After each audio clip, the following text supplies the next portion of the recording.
Hello guys! Hi everyone! Welcome back to our channel.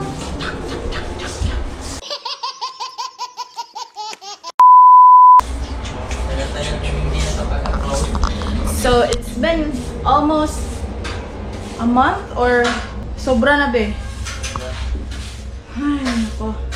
Matagal na din kaming hindi nakapag-upload, nakapag-update, and nakapag-edit ng mga videos. May mga videos pa ako na kailangang i-edit, but hindi ko pa nagawa kasi sobrang busy namin.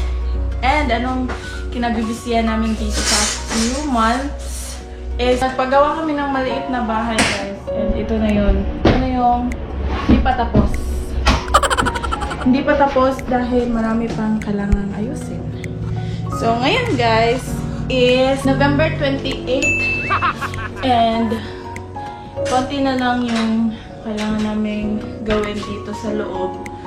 Though may mga parts sa labas na kailangan gawin like the CR, the gate, and the balcony. Pero dito muna kami sa loob kasi ito lang yung kaya ng powers namin dahil hindi kami professionals. And so we are doing the vinyl. Vinyl. Sabi nila vinyl ba? So, mag-vinyl na siya.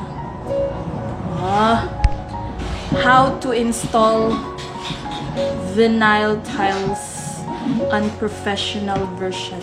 What? Ewan ko, vinyl o vinyl. So, ito yung gamit namin, guys. Wood glue. First namin tinry is yung rugby. Wait, papakita ko sa inyo. Ito yan, guys. Ayan. Yan yung unang ginamit namin, guys. Ang laki. 1 gallon.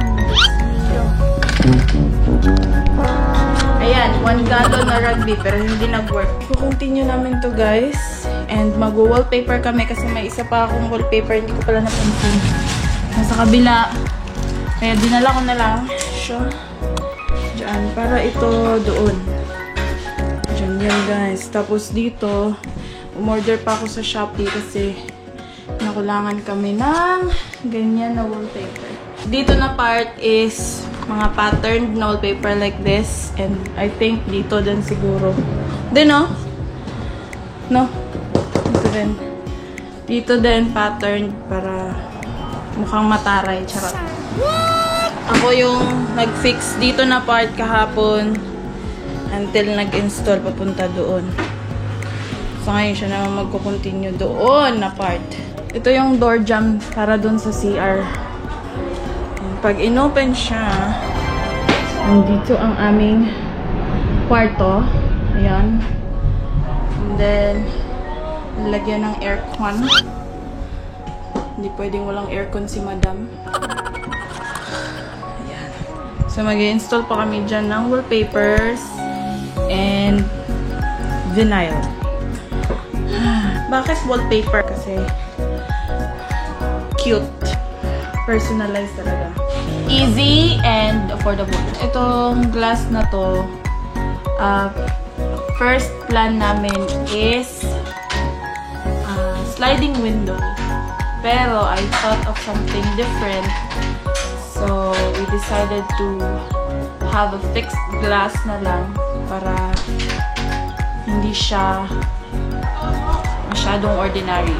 So, ayan lang. Kahit simple, pero rock.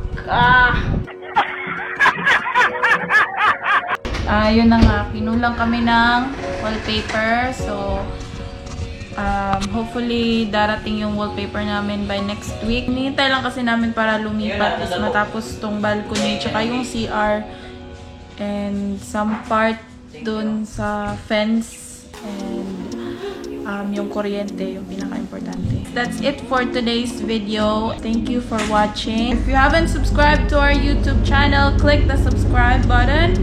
And don't forget to hit the notification bell button so you won't miss any of our next uploads. 1 week later.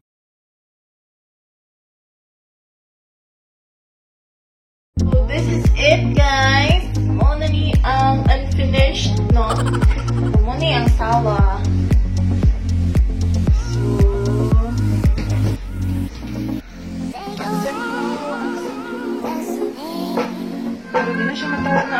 ganayin mo na din siya. Sorry for my haggard face. And the bedroom.